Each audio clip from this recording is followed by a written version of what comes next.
সব শেষে একসঙ্গে আমরা মশাল হাতে চড়ুইবেতি বনে বেরিয়ে পড়ি। আমরা এক অনন্ত যাত্রার পথে এগিয়ে যাই।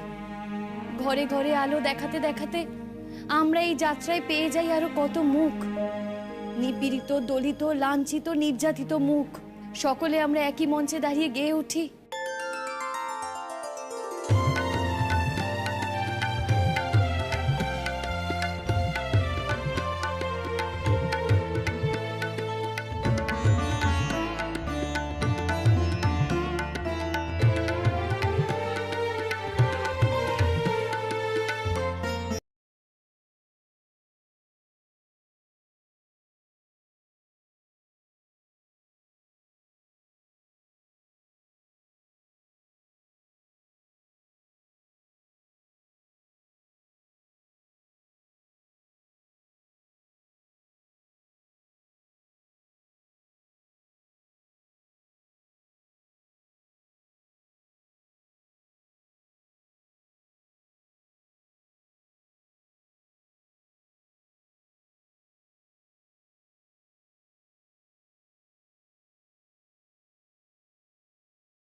কাঁদছো কেন দিদি? তোমার মেয়ে কত সুন্দর গান গাইলো, তোমার মেয়ে এত ভালো করলো, তোমার বৌমা এত ভালো করলো, তাহলে কাঁদছো কেন? ও ভয় পাচ্ছ পরাগরা বাড়িতে গিয়ে অশান্তি করবে? তোমার ছেলেরাও কিন্তু দেখতে এসেছে। তোমার ছেলে বলছিল না ও শরীর খারাপ, আসতে পারবে না। বৌমাকে তো প্রোগ্রাম করতে আসতেই দিচ্ছিল না, কোথায় কোথায় নিয়ে ছুটেছিল। একটুখানিকের জন্য চলে আসতে পেরেছে বৌমা। আর এখন দেখো দুই ভাই এসে বসে আছে।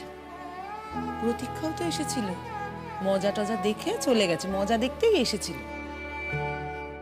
সেই জন্য তুমি ভয় পাচ্ছ দিদি? ওদের ভয় পাচ্ছ? দূর পাগল, আরে এই বয়সেও যদি ভয়কে জয় না করতে পারি তাহলে আর জীবনে শিখলুম কি? ভয় পাইনি, ভয় পাই কি করবে ওরা আমার বলতো? খেতে দেবে না তো দেবে না, খেতে দেবে না তো দেবে না। আরে আমার তো হাত পা চলে নাকি? লোকের বাড়ি রান্নার কাজ করে খাবো আমি, ও নিয়ে চিন্তা করিস না। নয়তো নয়তো তোকেই বলবো খন, ও ছোট, তোর বাড়িতে কাজের লোক রাখবে, রান্নার লোক।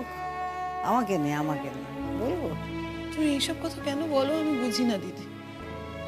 তোমার দেওর কি মরে গেছে? না আমি মরে গেছি?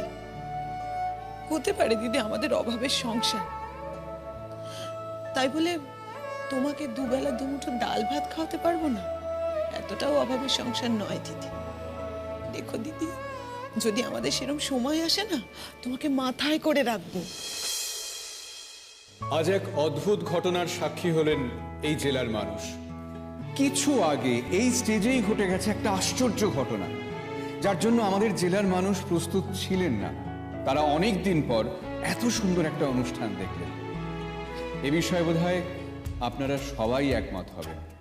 হ্যাঁ, এমন একটা সুন্দর অনুষ্ঠানের সাক্ষী হওয়ার জন্য সময়টা যেন এই মঞ্চে থমকে ছিল, থেমেছিল। আমি মঞ্চে ডেকে নেব আমাদের মাননীয়া ডিএম ম্যাডাম শ্রীমতী রচনা সেনগুপ্তকে।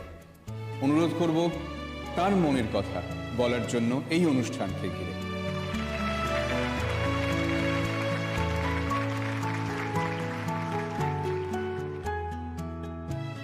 আসলে এই অনুষ্ঠানটি শুরু হওয়ার আগে আমার সত্যি ধারণা ছিল না যে অনুষ্ঠানটি কতটা সুন্দর হতে পারে। সুন্দর যে শুধুমাত্র তাদের পারফরমেন্সের জন্য তা কিন্তু নয়, তাদের চিন্তা ভাবনা, তাদের বিষয় ভাবনা। তারা যে নিজেদের জীবনে অভিজ্ঞতা অন্যদের সাথে মিলিয়ে এত সুন্দরভাবে একটু উপস্থাপনা করবেন, এটা আমার কল্পনাতেও ছিল না। তাই মনের কথা সকল সদস্যকে আমি আবার মঞ্চে ডাকছি, আপনারা প্লিজ মঞ্চে আসুন।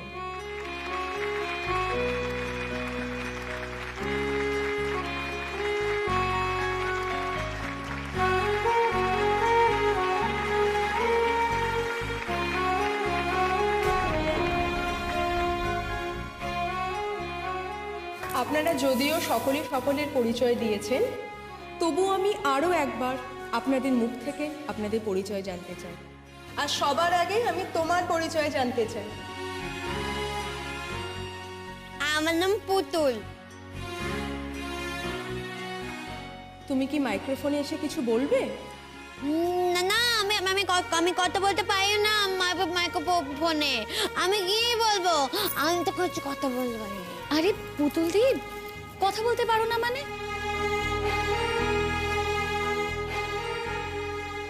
একটা কথা বলি দিদি, তুমি বলছো না তুমি বাড়ি ছেড়ে চলে যাবে? তোমার অত বড় বাড়ি, অত ঘর, তুমি কেন যাবে বাড়ি ছেড়ে? সেরকম যদি দরকার পড়ে তাহলে তোমার ছেলেরা যাবে, তুমি কেন যাবে? তুমি কোথাও যাবে না। আর দিদি, এই মেয়েটাকে কোনোদিন ঘর ছাড়া হতে দিও না।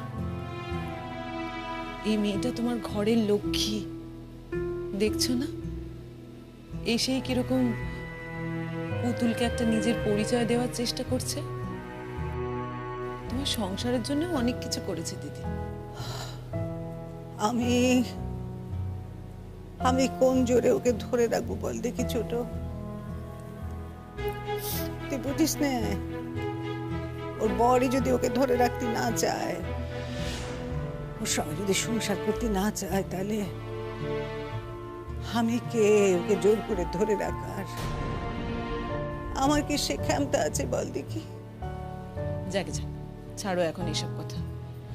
এখন তো আর তোমার বৌমা কোথাও যাচ্ছে না, আর তোমার বৌমা কোনোদিন কোথাও যাবেও না, সে যে যাই বলুক না কেন।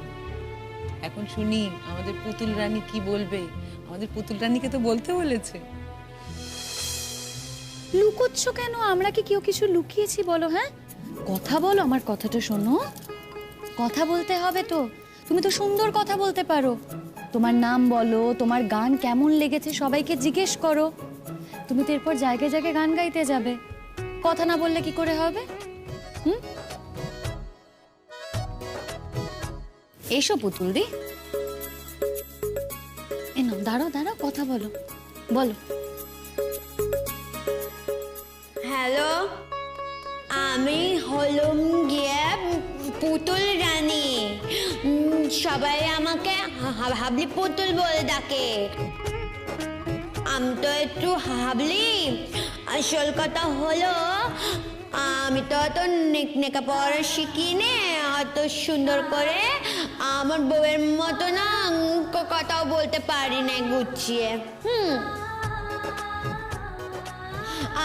আমাকে অমন ঠেলে মাইকের সামনে দাঁড় করিয়ে দিল। আমার না বাবু খুব ভয় করছে, কেমন বুকটা ধর করছে, হাত পা কাঁপছে। তোমরা আমার গান শুনেছ?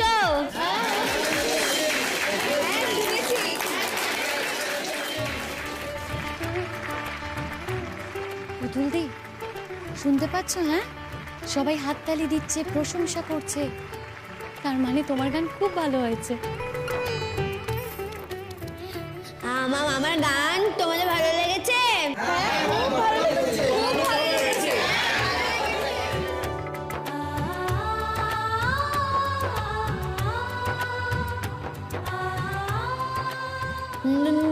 ধন্যবাদ। আমার গান তোমাদের খুব ভালো লেগেছে। আসলে আমি তো কখনো এর আগে এত বড় ফাংশন করিনি, আর এত বড় স্টেজে গান গাইনি কো। তাই না আমার কেমন গলা শুকিয়ে আসছিল, জল তেষ্টা পাচ্ছিল। আর না আমার খুব মার কথা মনে পড়ছিল, আমার মা বুড়ির কথা।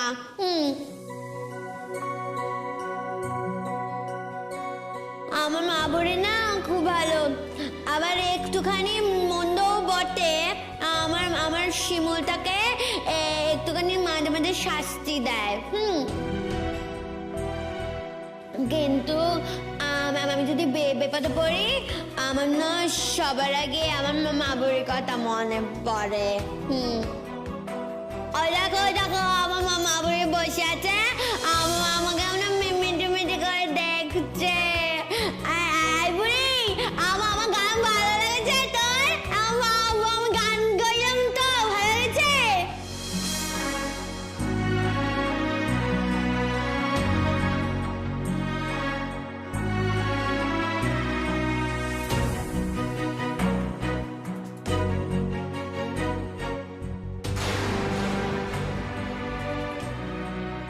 তোমরা সবাই ভাবছো না আমি কেন আমার মাকে মাবু বলে ডাকছি?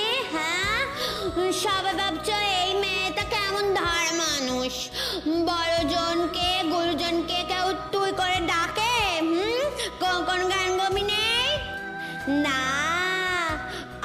আমি আমার মাবুরিকে আদর করে মাবুরি বলে ডাকি। হ্যাঁ, আসলে না আমার মাকে আমি সবচেয়ে বেশি ভালোবাসি। আমার মা বুড়ি আমার সব থেকে আপনজন।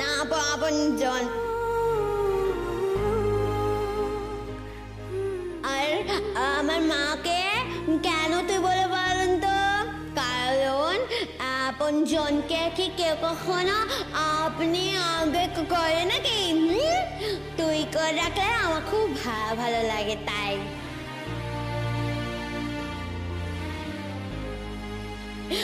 আসলে আমার মা বুড়িটা না একটু খারাপ আছে, আবার একটু ভালো। আমার মা বুড়িটা, আমার মা বুড়ির বুকের ভেতরে আকাশ বৃষ্টি, আবার আমার মা বুড়ির বুকের ভেতরে আকাশ রোদ্দুর রয়েছে। চলতে গেলে তো রোদ্দুর বৃষ্টি সব কিছু লাগে, তাই না? বলুন আপনারা, নলে কি একটা গাছ বাঁচে নাকি পৃথিবী বাঁচে? আমার মা বুড়িটা ঠিক তেমনই একটা পৃথিবী, গোটা ঝড় বৃষ্টি রোদ সব আছে।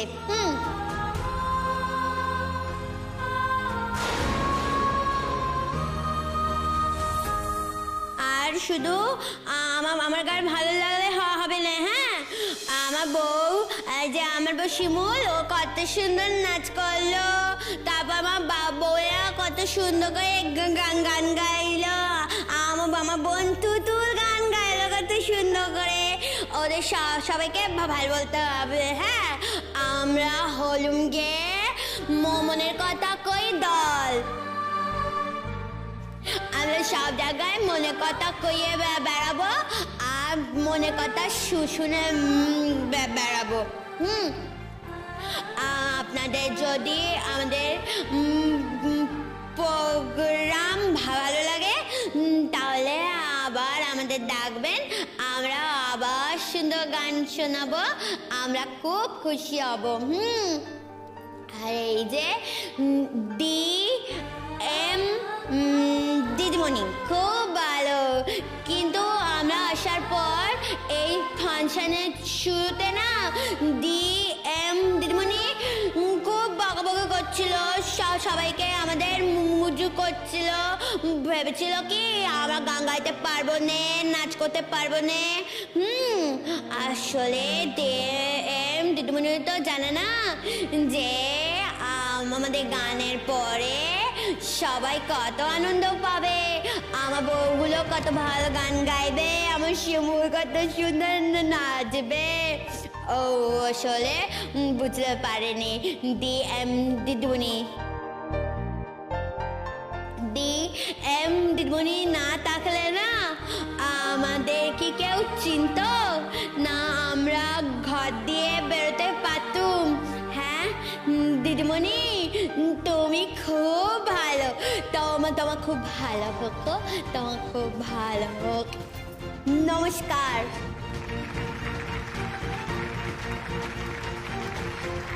আমি এই স্পেশালি এবেল্ট মেয়েটির জন্য একটি বিশেষ পুরস্কার ঘোষণা করছি,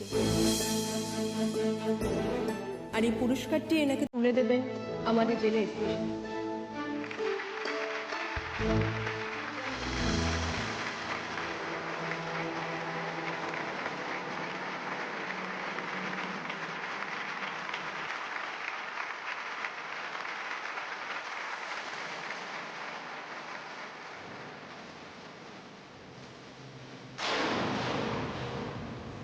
তার ভেতরে যে কি প্রতিভার আগুন লুকিয়ে রয়েছে তা কিন্তু আমরা সত্যিই বুঝতে পারি না।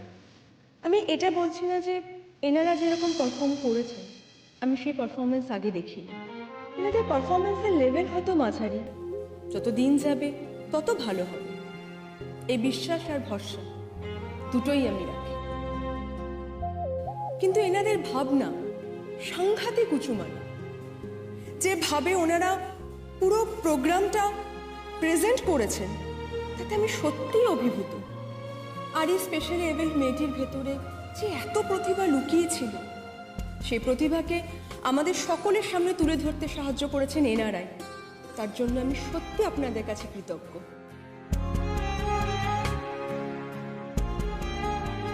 মনের কথা একদিন এই পৃথিবীর প্রতিটি মানুষের মনের কথা হয়ে উঠুক, এটুকুই আমরা চাই।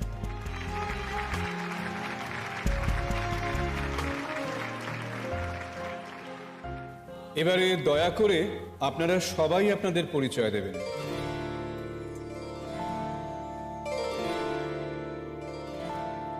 আমার নাম দৃষ্টি, যদিও সবাই আমাকে তুতুল বলেই ডাকে, কিন্তু আমার আসল নাম হলো দৃষ্টি ব্যানার্জি। মনের কথা বলতে আজকে যে আপনাদের সবার সামনে আমি গান গাইতে পেরেছি সেটা সম্ভব হয়েছে শুধুমাত্র আমার শিমুল বৌদি ভাইয়ের জন্য। হ্যাঁ, আমি একটু আধটু গান গাইতে পারি, কিন্তু তাই বলে এই মঞ্চে আমি গান গাইবো সেটা আমি আগে ভাবতেও পারিনি।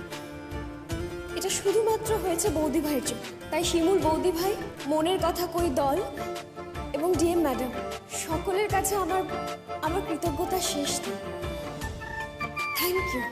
এখন আমাদের মাননীয় ডিএম ম্যাডাম স্মারক তুলে দেবেন দৃষ্টি ব্যানার্জির হাতে।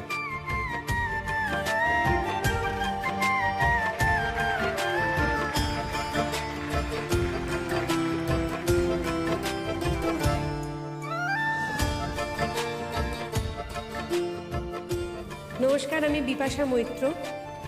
না, আমি এই মঞ্চ থেকে একবারও এই দাবি করব না বা এটা বলবো না যে আমি ব্যক্তিগত জীবনে খুব লাঞ্ছিত, নিপীড়িত, অত্যাচারিত। না, আমি খুব সুখী মানুষ। আমার সংসারে আমার পরিবার নিয়ে আমি খুবই সুখী। কিন্তু কি বলুন তো, প্রতিনিয়ত জীবনে চলার পথে আশেপাশে বহু এরকম নির্যাতিত, নিপীড়িত মহিলাদের দেখি, এবং তাদের দেখি বলেই তাদের মতো কিছু মহিলাদেরকে নিয়ে আমাদের দল আমরা তৈরি করেছি। তবে হ্যাঁ, একটা কথা বলতেই হবে, এই দল কিন্তু শিমুল ছাড়া সম্ভব হতো না। আমাদের দলের হোতা হলো শিমুলের উৎসাহেই আজকে আমাদের এই দল তৈরি হয়েছে। আর একজনের কথা এই মঞ্চে দাঁড়িয়ে আপনাদের সকলের সামনে না বললেই নয়, তিনি হলেন আমাদের ডিএম ম্যাডাম। উনি আমাদেরকে এই সুযোগটা যদি করে না দিতেন তাহলে আমরা সত্যি অনুষ্ঠানটাও করতে পারতাম না, আমার এই দলটাও তৈরি করতে পারতাম না। তাই ডিএম ম্যাডামের কাছে আমাদের কৃতজ্ঞতার অন্ত নেই। হয়তো উনি একজন মহিলা, তো তাই জন্যই আমাদের মনের কথাটা, আমাদের সমস্যাটা উনি বুঝতে পেরেছিলেন, আমাদের লড়াইটা বুঝতে পেরেছিলেন, আর তাই জন্যই আমাদের এই মঞ্চটা হয়তো উনি করে দিতে চেয়েছিলেন। আসলে আমরা না নিজেরা কিছু একটা করতে চেয়েছিলাম, আমাদের মনের কথা আপনাদের বলতে চেয়েছিলাম, তাই জন্যই আমরা এই দলটা তৈরি করেছি। আমরা চেয়েছিলাম আমরা সমস্ত শিকল ভেঙে, আগল ভেঙে বেরিয়ে আসব। একটাই তো জীবন, বলুন, একটাই তো জীবন। সেই জীবনটা এমনি বয়ে যাবে সেটা মানতে একটু কষ্ট হচ্ছিল। মনে হচ্ছিল কিছু একটা এমন করি যাতে অর্থপূর্ণভাবে নিজেদের জীবনটা গড়ে তুলতে পারি আমরা। আর শুধু নিজেদের জীবনই বা কেন বলছি, এই যে আশেপাশের সমাজ, যে দেশে আমরা জন্মেছি, যে জন্মভূমিতে আমরা রয়েছি, তাদের জন্যও কি কিছু করতে ইচ্ছে করে না আমাদের? এই বোধ তো আমাদের প্রত্যেকটা মানুষের মধ্যে থাকে। তাই মনে হয় যে এমন কিছু করব যাতে সমাজের উপকার হয়, কোনো বার্তা আমরা দিতে পারি। সেই প্রচেষ্টাই আমাদের ছিল, বিশ্বাস করুন।